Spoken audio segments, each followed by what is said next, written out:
I want you to look at your backyard, or your porch, your side yard, even just your fence line, and stop seeing it the way you've always seen it. Because what I'm going to show you today is not a hobby garden. It's a system, a deliberate, layered, high-output food production setup, and the numbers behind it might actually change the way you think about your property. Stick around, because later in this video, I'm going to show you the one piece of this setup that most people completely overlook, the thing that quietly makes everything more efficient, handles pest control, adds a natural fertilizer source, and keeps producing even when the beds are resting. But first, let's talk about why this matters right now more than it ever has before. Grocery prices have been grinding people down for years, and 2026 is not letting up. Beef is up over 12% year over year. Coffee has jumped nearly 20%. The USDA is forecasting overall food prices to climb another 2.9% this year alone, stacked on top of multiple years of increases before it. The average American household is now spending somewhere around $235 a week on groceries. That's over $11,000 a year just to keep the fridge stocked. And the items that have gone up the most are not luxury foods. They're the everyday staples. Fresh spinach averaging over $6 a pound. Organic eggs hitting $4 to $5 a dozen. A small clamshell of fresh basil for $3 that's half dead before the week is out. These are the things you grab without thinking, and they just keep getting more expensive. So the question becomes, what can you actually control? And for a lot of people, the answer starts in the backyard. Not because it's a romantic idea, but because the math is hard to argue with. Gardeners working plots as small as 15 by 15 feet save an average of $400 a year on groceries. A quarter of those gardeners trim $20 to $40 off their grocery bill every single week. And one woman who tracked every dollar in a garden the size of 2 parking spaces calculated that her harvest would have cost over $1,700 at the grocery store, off a startup investment of under $300. That's a return most investments can't match. The key is knowing what to plant, how to set it up, and how to make the space work harder than it looks. This is not about planting a few tomatoes and calling it a garden. This is about building a system. Here's what that system actually looks like. The core is 2 to 4 raised garden beds, each 4 feet wide and 8 feet long. That's a footprint most people can fit into a standard suburban backyard without it taking over anything. Surrounding those beds are vertical structures, trellises and stakes, that effectively double your growing capacity without using any additional ground space. Along one border or fence line, there's a permanent perennial section where strawberries, blueberries, and raspberry canes live. Those get planted once and come back year after year, decades in some cases, with no replanting needed. Then there's a compost bin converting kitchen scraps into free fertilizer. And then, the part we'll get to later, the element that makes everything else in this system more productive. Each piece connects to the others. The compost feeds the beds support the vertical structures. The perennials hold down one corner of the property while the beds rotate through different crops all season. Together, they add up to something that genuinely starts to offset what you'd otherwise be buying at the store. Let's start where most of the production happens, the raised beds. Raised beds solve about 4 of the most common gardening problems at once. The soil warms up faster in spring, so you can start planting earlier. They drain better, so plants aren't sitting in waterlogged soil after a wet week. Weeds have a much harder time competing because you're filling the bed with quality growing mix rather than native ground soil. And because you never step inside the bed, the soil stays loose and uncompacted, which roots love. Building a basic 4x8 bed yourself costs between $35 and $100 depending on material. Cedar is popular because it naturally resists rot. Once built, you fill it with a blend of compost, topsoil, and organic material. From that point on, the bed gets better every single year as the soil biology develops. One thing worth being honest about, if you walk into a garden center and spend heavily on a pre-built kit with premium soil and $5 transplants for every slot, you will likely spend more than you save in year 1. That's just true. But seeds change the math completely. A packet of tomato seeds costs $2 to $3 and contains enough to grow dozens of plants. Those same plants at the nursery would run $40 to $80. Starting from seed is where the savings really begin. And by year 2, when the beds are already built and the soil is already established, the cost of running this garden drops close to nothing. That's when the numbers start feeling genuinely different. So what actually goes into the beds? Let's get into it. At the top of the high-value crop list by almost every measure is the tomato, specifically the indeterminate cherry tomato. a plant that doesn't stop growing until frost kills it and just keeps producing week after week from midsummer onward. A single well-managed cherry tomato plant produces between 10 and 20 pounds of fruit over a season in roughly 4 square feet of ground space. At the grocery store, a standard pack of cherry tomatoes runs $3 to $5 for 10 to 12 ounces. A single plant can return $25 to $80 worth of produce. 2 plants, which fit comfortably in one raised bed alongside other crops, can supply your household with fresh tomatoes from July through first frost, with surplus left over to freeze or turn into sauce. Roma tomatoes are worth adding too. One Roma plant can produce 20 to 30 pounds of fruit in a season, and those freeze and can beautifully, turning summer abundance into winter pantry stock. Peppers belong right next to the tomatoes. Bell peppers, jalapenos, poblanos, whatever your household actually cooks with. Red bell peppers average over $2 a pound at the store. A single poblano plant in a warm season climate can yield 40 or more fruits in a season. Peppers also freeze with almost no effort. Chop, spread flat on a sheet pan, freeze, then bag. Now, herbs. This is the category almost everyone underestimates. A small bunch of fresh basil at the grocery store costs $3 and is usually half wilted within a few days of purchase. A single well-maintained basil plant produces around 13 ounces of fresh leaves over a season. A $2 seed packet can grow you dozens of plants. Parsley, chives, cilantro, rosemary, thyme, all follow the same pattern. Added up across a season, accounting for how often you buy these and how much you throw away before using them, and a dedicated 4 square foot herb section can save well over $100 a year.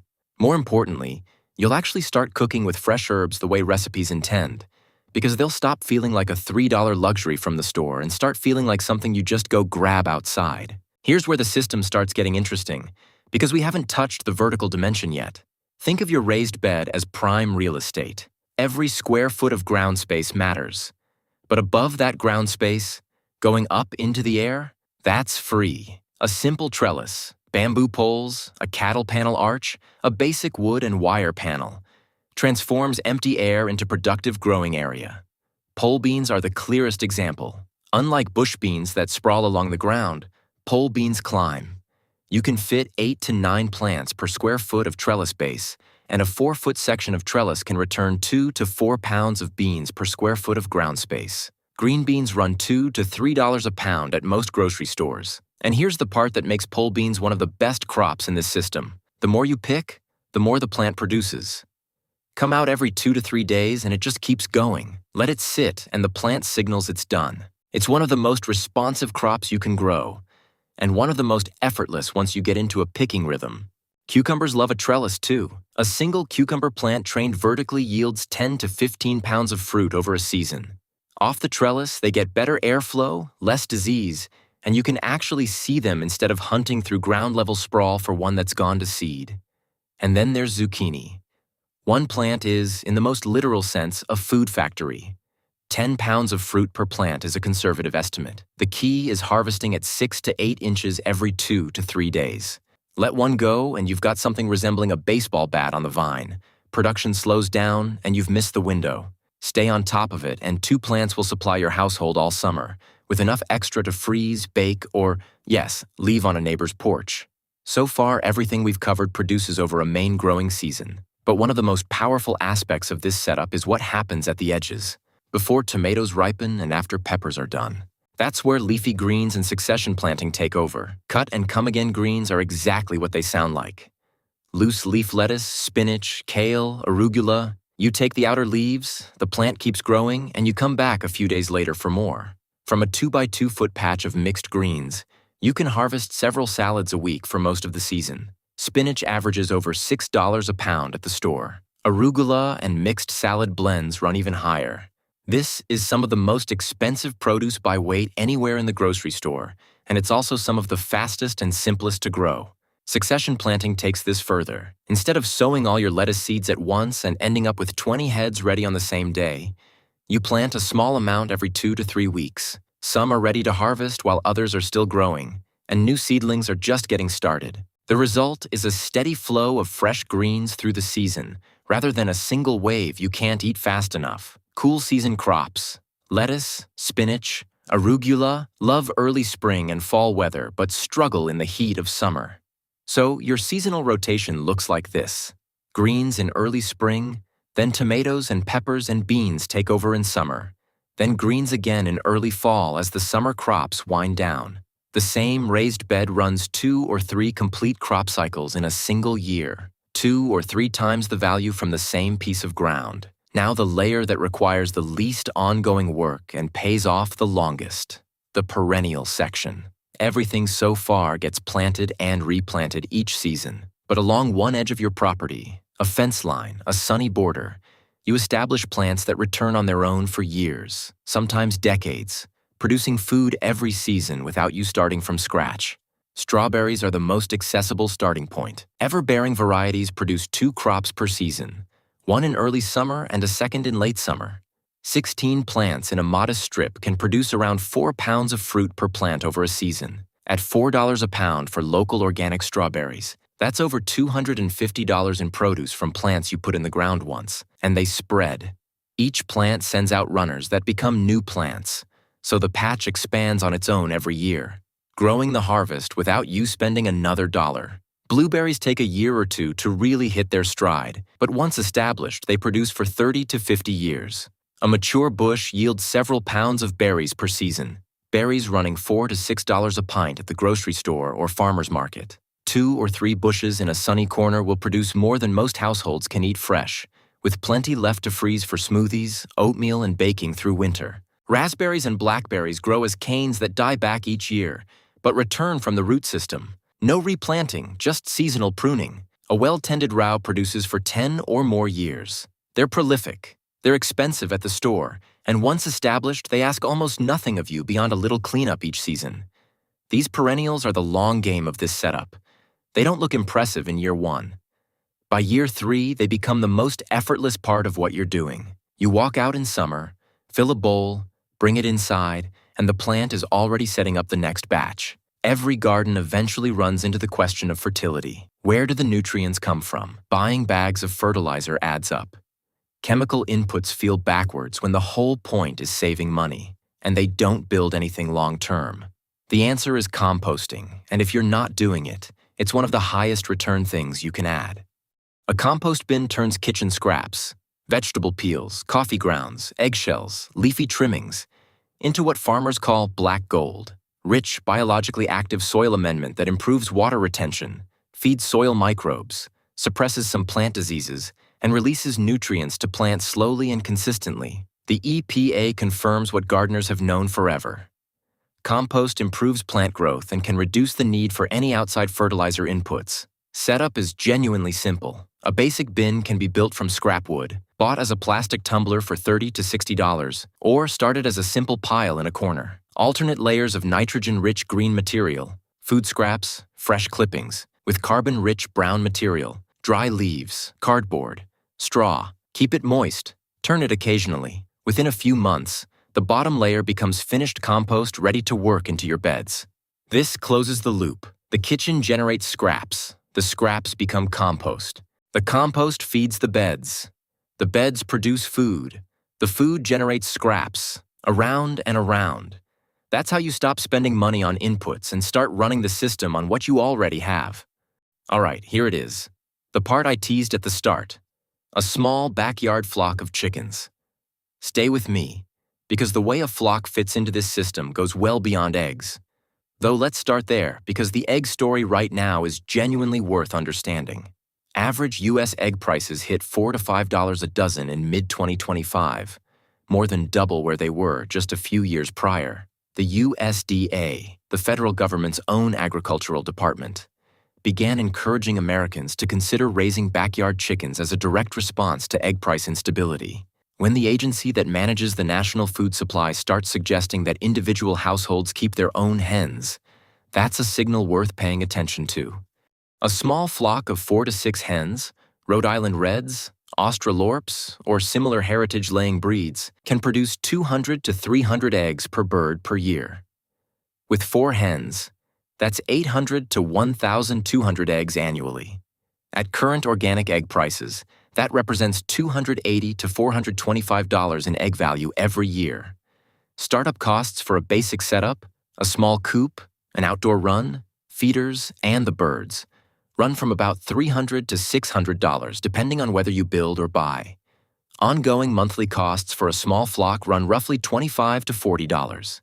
After the first year, the ongoing cost of producing eggs from backyard hens becomes comparable to buying mid-range organic eggs from the store. And the eggs themselves are measurably better. Studies from Penn State Extension show that pasture-raised eggs contain twice the vitamin A and E, 7 times more beta-carotene, and a better omega-3 ratio than conventional eggs. The yolks are darker and richer because the hens are eating real food, and a lot of it comes from your kitchen scraps and from the insects they scratch up themselves, which is where chickens stop being a separate project and start being a module in this system. Chickens are effective pest controllers. Japanese beetles, slugs, grubs, grasshoppers, all chicken food.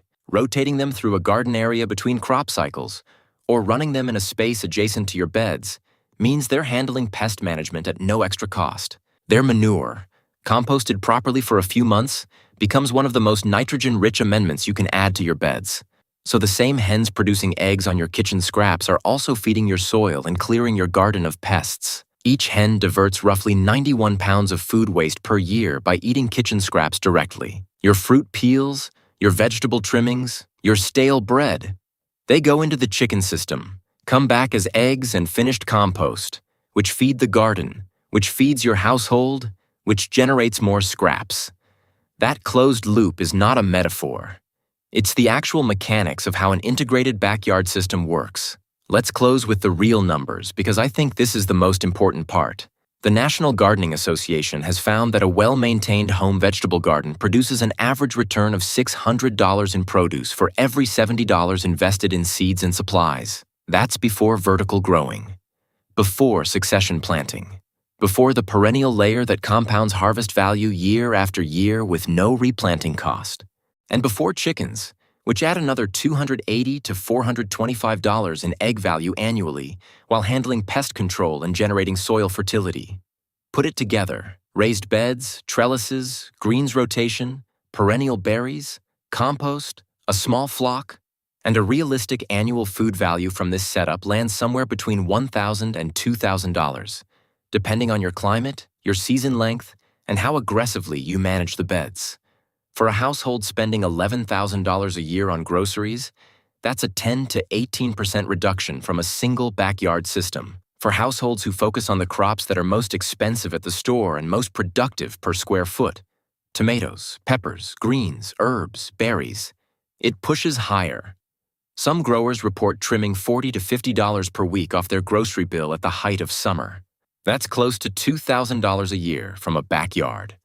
Year one has the highest cost because you're building the infrastructure. After that, the beds exist, the soil keeps improving, the perennials keep expanding, the chickens keep laying, the compost keeps cycling. Annual seed costs might run $20 to $30. Feed and bedding for the flock, maybe $400 a year. Everything else from year one is already paid for. This is the thing that doesn't come through in a simple article about garden savings. This system compounds. Every year it gets more productive and cheaper to operate. The beds improve. The berries fill in. The compost flow increases. Year 3 is dramatically more efficient than year 1, and year 5 is almost unrecognizable compared to where you started. I won't pretend it's effortless. There are slugs and blight, and weeks when the zucchini produces more than you know what to do with. Chickens need daily care. Composting takes a little attention. Succession planting means you're always thinking a few weeks ahead.